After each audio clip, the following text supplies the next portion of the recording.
activity doesn't always have direct attribution. Yet there's a lot of things you do that build trust, build credibility, and then make it easier for you to justify. So we also have data that backs up that the activities that we're encouraging advisors to do and helping them do yield results. Now, those results may not always be, here are the dollars and cents, but hey, contacts, new clicks, new clients, those things can be counted. And we use the data we have to try to quantify those results at every opportunity.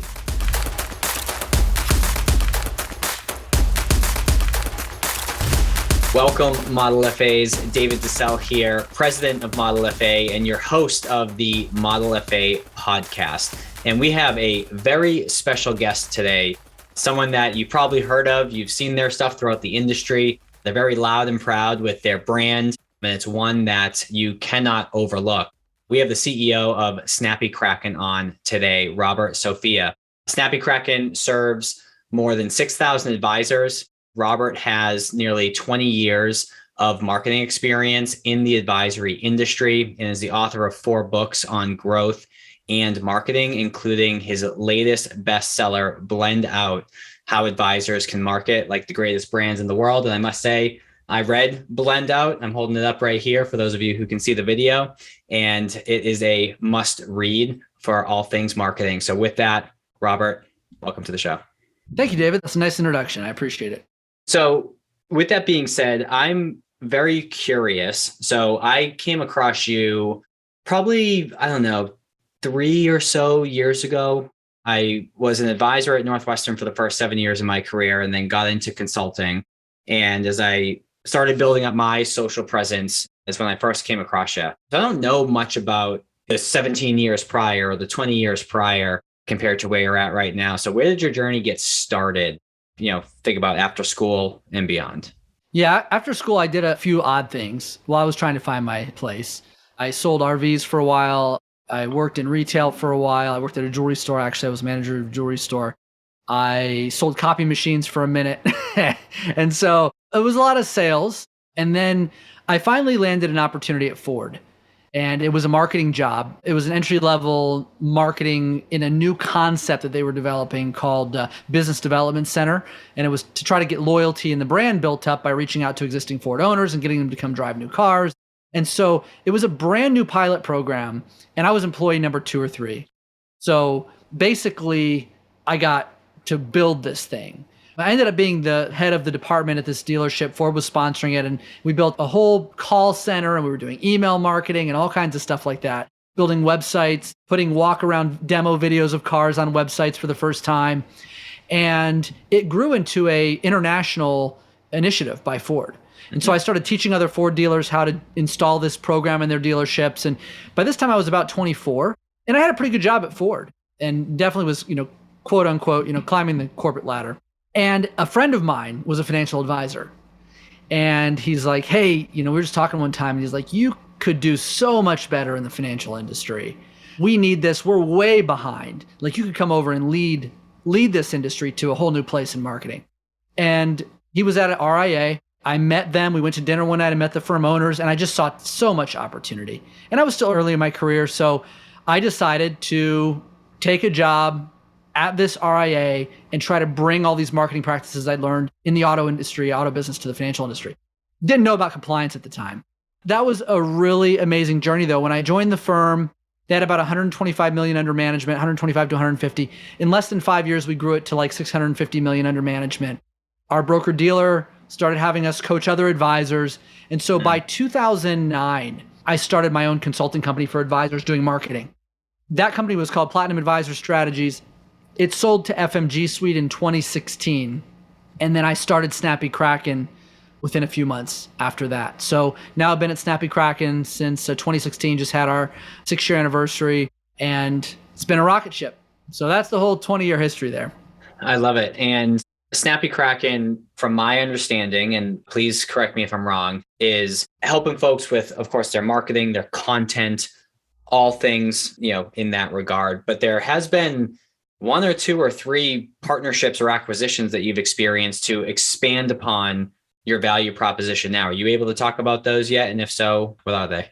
Yeah, sure. When we started this, it was going to be just serving individual advisors. And pretty quickly, enterprises, broker-dealers, IMOs, insurance companies, bigger RIAs started noticing what we were doing and wanted it for 100 advisors or 1,000 advisors.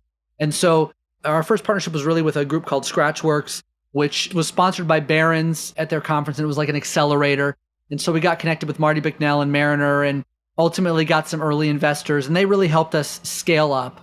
We also had a very early IMO partner that purchased our first 100 licenses and helped us scale up a bit. And so those partnerships have been really useful to going up market, as it were. But then about, I guess it was 2019, 2020, we were hitting some pretty significant scale. We did a Series A, and then we started looking at potential acquisitions. And so in April of this year, we closed on our first acquisition. We bought advisor websites. And so before, we were doing digital marketing, creating funnels, creating social media and emails and landing pages and advertising on Facebook for advisors and things like that. But the website and branding piece was missing. And you can do all the great marketing you want. If somebody doesn't have a good brand, a good website, visitors are going to bounce once they get interested. They're going to go to their website and they're going to lose credibility and they're going to leave, and the advisor lost the opportunity. So by acquiring advisor websites, now we actually are merging both companies into one, and we're going to have all of it, branding, websites, all the digital marketing, and really be able to help advisors completely with all their branding and marketing needs. So that's been the latest move. And so far, it's been very exciting. The outcomes have been really great from that. Love it.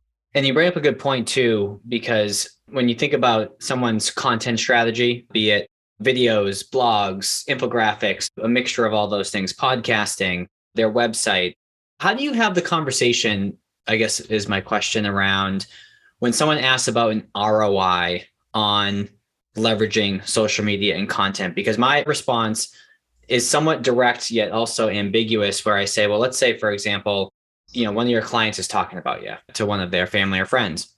They go on your website, they see that you have social handles, maybe they read a blog, maybe they watch a video, maybe they listen to a podcast, and maybe finally they fill out the form or give you a buzz. Like, what gets credit there? And I guess I'm actually looking for some help from you if I'm able to come up with a more specific answer, or am I on the right track in terms of responding to folks when they're asking about an ROI on content? Yeah, it is a good answer. And everything you said anecdotally is true. However, we do have one advantage that most marketing companies don't. That's just the amount of data and scale that we have. Because we have thousands of advisors, we have integrations with their CRMs, Redtail, Wealthbox, Salesforce. We can attribute a lot of activity to what we're doing. So you can see all the clicks and all the leads that come in, and then whether those people become clients or not. And so there's attribution.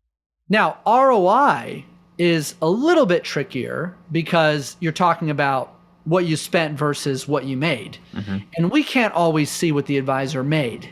So what we can see is we drove all these new contacts into your database. How many of them became clients? You go tell me how much you made. And we do a lot of case studies. We have an entire section of our website dedicated to all the advisors' success stories. And we have actually had detailed case studies done, when they've won big clients or big groups of clients, or how it's impacted their business in various ways. But it is a question that has to be answered twofold, because activity doesn't always have direct attribution. Yet there's a lot of things you do that build trust, build credibility, and then make it easier for you to justify. So your answer is right. I guess I'll get back to it. I'll just say, we also have data that backs up that the activities that we're encouraging advisors to do and helping them do yield results. Now, those results may not always be, here are the dollars and cents, but hey, contacts, new clicks, new clients, those things can be counted. And we use the data we have to try to quantify those results at every opportunity. Cool.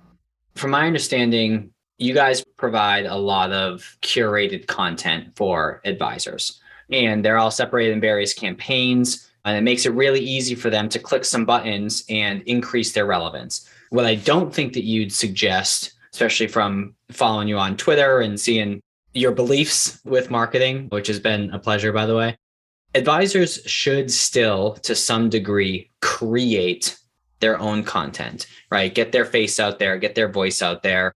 Is there a percentage that you suggest in terms of created versus curated content that an advisor should be putting out there? Yeah, absolutely. And just to be clear, actually, we don't do curated content. Oh, Advisor Stream does curated content. FMG Suite does curated content. Gainfully, and there's a bunch of tools out there that do curated content. We have never done that because, first of all, we don't believe it builds credibility. Saying, hey, I can reshare stuff other people have written doesn't say anything about you as the advisor, except maybe what you're following, which is not bad. But those tools, like there's so many tools that do that type of thing. Like that's not something that we said we want to double down on this because it's so valuable. It's more like curated content is kind of like filler. It might increase your activity level, but it also has the potential to drive people to other competitors or other thought leaders or have conflicting opinions with yours. So we just don't do that. Now, we do pre-create content for them from scratch, but we do it on a consistent, ongoing basis, not from some content graveyard. So what I mean by that is like a lot of these companies have like content they call them libraries, but really they're just graveyards. Like we wrote 1 million articles, or we hired interns to write 1 million articles, or freelance writers about every possible subject you can ever imagine in finance, and you can just go pick from them. Well, that's a content graveyard. Like it's not current, it's not relevant. So what we do is we actually create fresh content every month to the tune of about $50,000 to $60,000 worth of new content every single month, and it's timely. Emails about what's happening now, campaigns about what's happening now. And then we also create content for specific niches. So we'll say, okay, here's something for dentists, here's something for physicians, here's something for veterinarians, here's something for women, pre-retirees, people 30 years away from retirement, people in retirement, here's something about Medicare. So we create campaigns around certain topics or for certain audiences. But then we have this ongoing fresh insertion of new marketing every single month. And what we have the advisor do is very different from what other platforms do. So I am getting to your question about where the advisor belongs. Yeah, and I'm glad that you're clarifying because that was a total misconception on my end. And I have a certain view of curated content. At Northwestern, we had this portal called Hearsay Social. And another example. I hated the content, but I've had people say good things about you guys. So this clarification makes all the sense in the world. So I just needed to interject and share that, but sure. Keep going, please. Yeah, thank you. It is a distinction. And, even that I'll say, like other companies, some create original content for advisors. They don't just curate, they might create something. But we take a different approach there too. And that's where you've seen my philosophy about this. The advisor needs to be at the center of the marketing, always, because it's the advisor that they're going to trust, respect, and if you send any type of marketing, if you do any type of marketing that doesn't at some point effectively introduce the advisory relationship, it's just not going to have the same effect. And we always think about that handoff. We actually have an entire strategy, and there's a piece of that strategy, I think it's the 3rd phase or 4th phase. It's called start conversations. Right before that is build credibility. So when we have these campaigns out there promoting topics that the audience is interested in, very quickly, we're introducing the advisor by having them add videos, by having them add custom copy. Even our bi-weekly timely emails that we create, they have almost like Mad Libs style, where the advisor is encouraged to go in and it might say, hey, the markets were down last week 3%. No, it might say, I don't know about you, but I had a great weekend. Here's a picture of me with my family. We did this and that. By the way, in the back of my mind was still what's happening in the markets. Let's talk about that. Meanwhile, we load up that template and we say, hey, advisor, notice this placeholder. Insert your activity from over the weekend. Now, why do we do that? Because it's human to human connection. We're trying to create and facilitate. Or we create a video script on a key topic. We create the entire campaign, the landing page, the email blast, the social posts, all around that topic. But then we say, advisor, here, record your video using this script or these talking points, and then put it into this campaign. So in that way, we're giving them proven frameworks, proven methods, but we're helping them insert themselves so they have that authentic human-to-human connection with people. I don't want this to come off the wrong way, but that's a lot better than I thought. No, yeah. In terms of the service that advisors get. The fact that you're essentially providing that created content for them, but you're prompting them, which in my opinion is an accountability tool, right? If you're saying, hey, here's everything that you need, but you need to insert these things, it's kind of like, okay, my job, today or for the next 30 minutes is to shoot this video on that, or, fill out this so it can go live. That's a lot more custom and in-depth than I was aware of. That was very helpful, just selfishly for me to understand a little bit more. Thank you for asking. Yeah. If I'm an advisor and I say, okay, I'm going to utilize your services, is there any other forms or types of marketing that I should be doing outside of the digital stuff? Yeah, absolutely. Whatever works for you. I mean, whatever you're passionate about. I mean, we don't do podcasting, but a lot of advisors are great at it. And, Proudmouth is out there helping advisors do podcasting. So if you want to do podcasts, go do a podcast. And then you can put links to your podcast in our campaigns at key places in the build credibility phase. So we'll complement that. You want to do TV, you want to do radio, you want to do billboards in your community, you want to do seminars. Great, do it.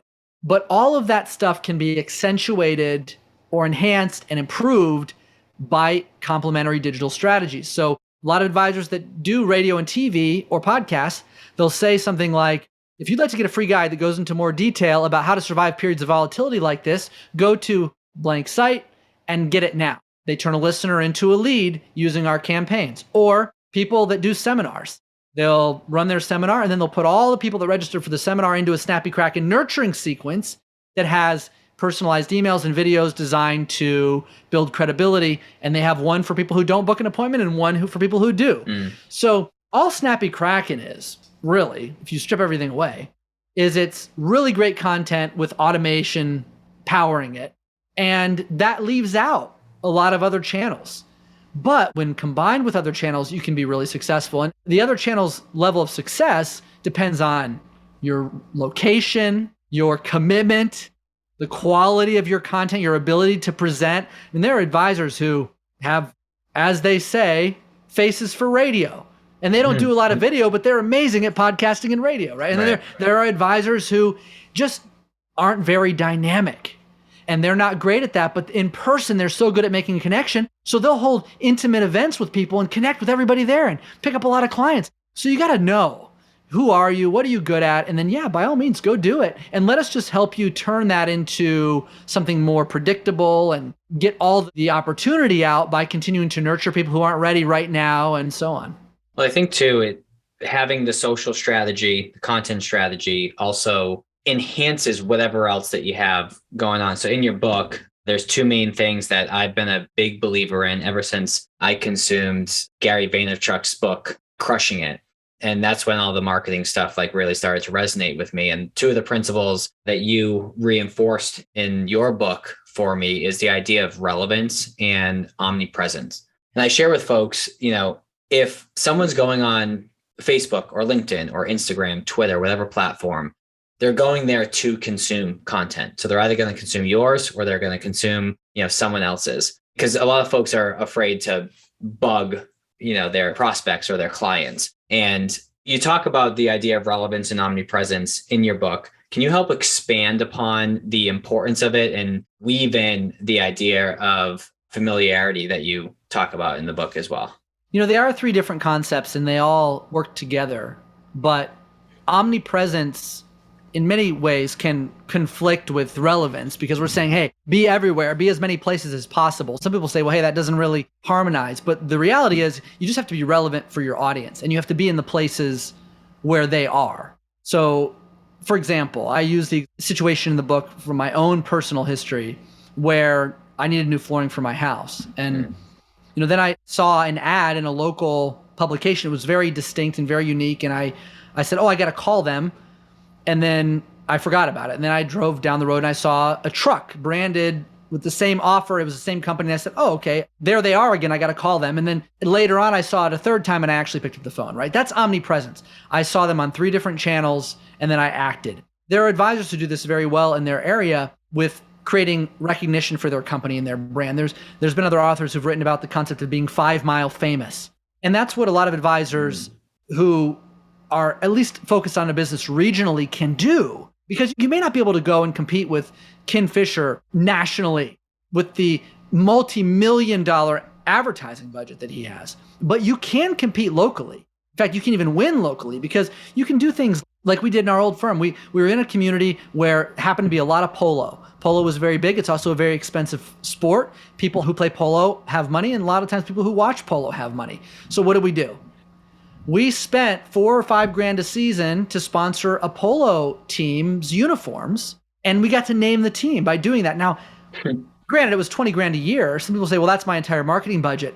But it got us in front of all the affluent people in the entire community. And every time we won a game, it would say in the paper that our team, which was named after our firm, won. And so that was creating omnipresence in front of an audience that we wanted. Other things that advisors can do to create omnipresence, which we've been doing very successfully for our members, are things like display ads, which are pennies per display. So if you can show people your ads in your area, in a geo-targeted area where people, your ideal customers are, communities and parts of town, and saturate them with exposure to your brand, you become omnipresent. And that's the idea. You just want to be seen as many places as possible for your target audience, because what happens is that breeds familiarity. And that's the second piece that you mentioned there. The more people see you, the more they are exposed to you, the more they will like you. And it doesn't make any sense from a logical perspective, because just seeing somebody more should not mean you like them more. But it is called the mere exposure effect. It is psychologically proven. The more we see something, the more we become fond of it. So that's why even email nurturing is so important. Our data proves if you slide into somebody's inbox every single week consistently, you have a higher open rate and you have a higher conversion rate on responses and click-throughs to landing pages. Why? Because you're there more often, you become familiar, and you become likable. And if you email less, then your conversion rate goes down, your click-through rate goes down, your read rate goes down. And it's nothing to do with the content, because we're helping our members use virtually the same type of content. So it's all about that exposure, that familiarity. And when you create that omnipresence, what happens is, if you look at the entire journey of business building for financial advisors, 97% of the people that you get exposed to initially do not want to do business with you. But then as you go down from that 97% down to the very bottom of the range, there's all that other opportunity. You got 3% you can get now, but 97% you can get later. So by being omnipresent, it means that when they're ready and they go, hey, hold on a second, I just had a wealth building event, or I need some financial advice, or I need some investing advice, they think of you. That's what you want. You want to stake your mental claim and be omnipresent, be familiar. And I know I'm still talking long-winded, but the question was a good one, and there's a lot to it, because you asked about relevancy. And the only way to really do that successfully, everything we just said, is to do it in a way that people who are in your target audience will view as relevant for them. And that's where you have to get the messaging down, the positioning down, the branding down, so that they don't just gloss over all that effort, or they don't say, hey, wait a second, that doesn't apply to me, or that's too generic. By being focused on your audience, then all those efforts to become omnipresent and familiar, they'll stick. And that's where really knowing your audience and building everything around that audience is so important.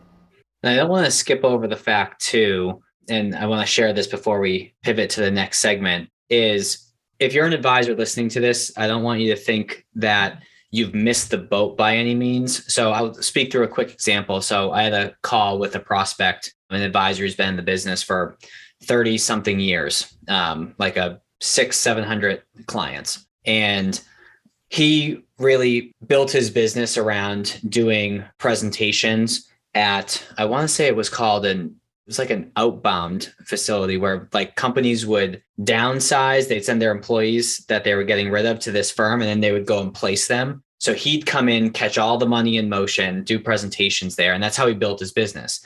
And he showed me, we were on Zoom, a stack this big of probably 50 names, email addresses, and phone numbers of everyone who's ever attended his presentation. That's literally still on paper. So in that moment, I literally pulled out your book and I go, let me share this example.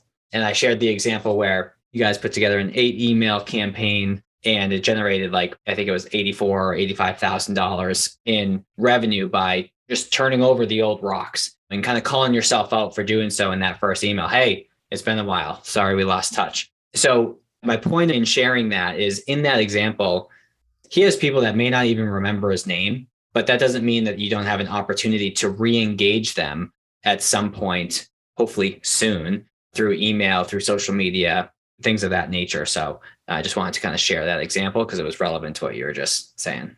Absolutely. Yeah. Thanks for bringing that up. You're spot on. There is so much often directly under the ground, like a gold mine is how I think of it in an advisor's business, that they can just dig down a little bit and mine. They own the land already. And if they don't, somebody else will get the mineral rights and dig right under them and take that out. But it's like, just, you got to tap into that, because those relationships, usually in a typical advisor's practice, they're taking the easier business that's coming to them, the people who are ready now, the people who will commit now.